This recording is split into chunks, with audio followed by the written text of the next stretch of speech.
Hey everyone, I just wanted to do a quick video because I have a lot of people ask me with regards to their Ring wireless doorbells and wireless video cameras how to adjust the settings because they're not getting enough notifications or they're not getting any notifications when there's some form of motion that's being detected.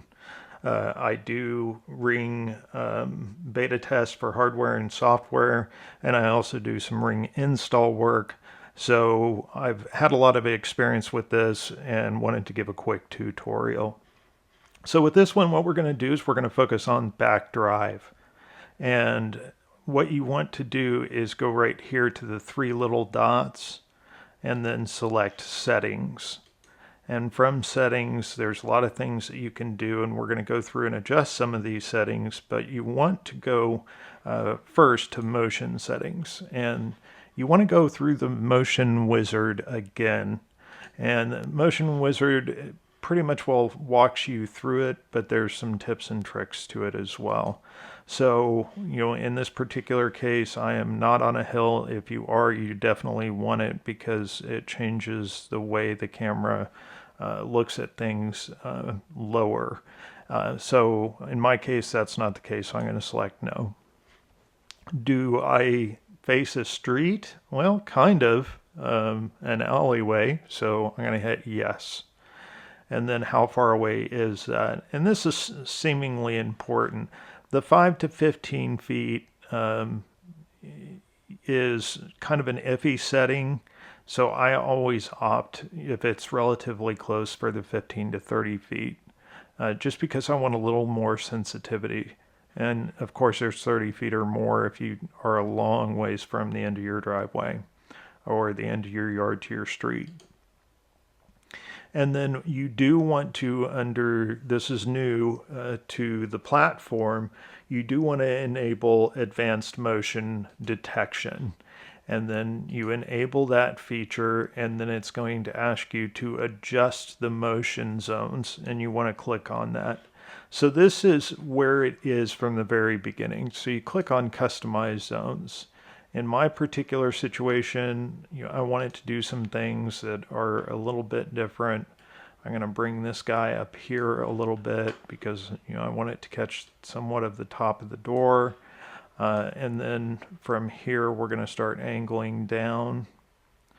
And we're just going to cover the top of the fence line just as a security precaution. And then here, I want to bring that. Actually, let's do this.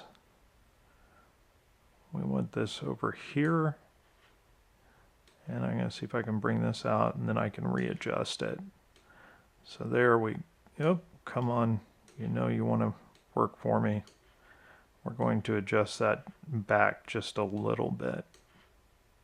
Still going to be covering the driveway, but I don't want it in that particular little area. So there we go. And then here is where I'm going to pull this out. So it's really covering the driveway.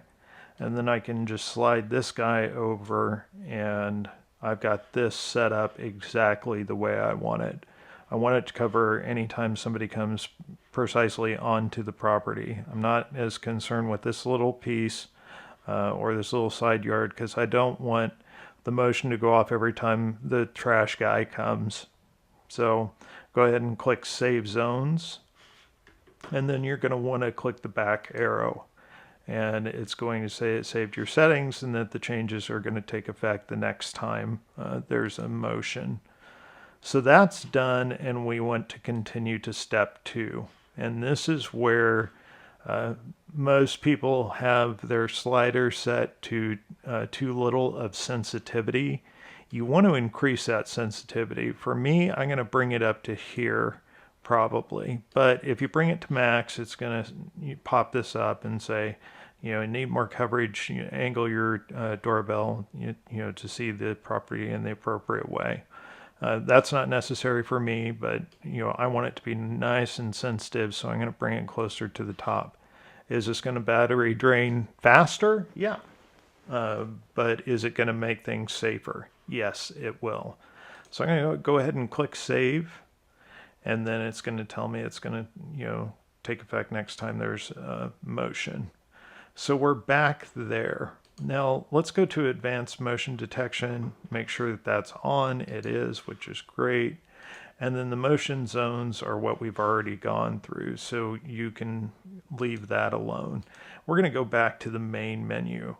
And this is where people get a little bit tripped up, and that's smart alerts. Smart alerts, really, this is where you have an issue. And I have a love-hate relationship with this mode.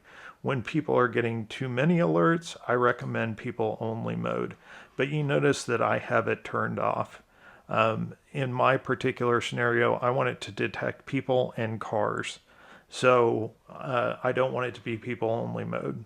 If you have a property where there's a long range to the sidewalk, then people only mode might be good for you, but it does shorten the time of the video recording. So it takes it an extra second to recognize that it is a human being and then start recording and to alert you.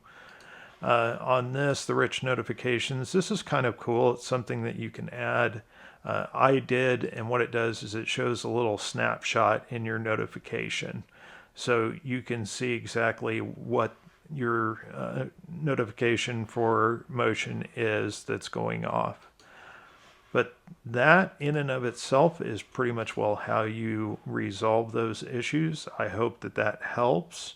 The other issues that you could be having are you don't have a strong enough internet connection to your Ring doorbell, so you might want to check on that.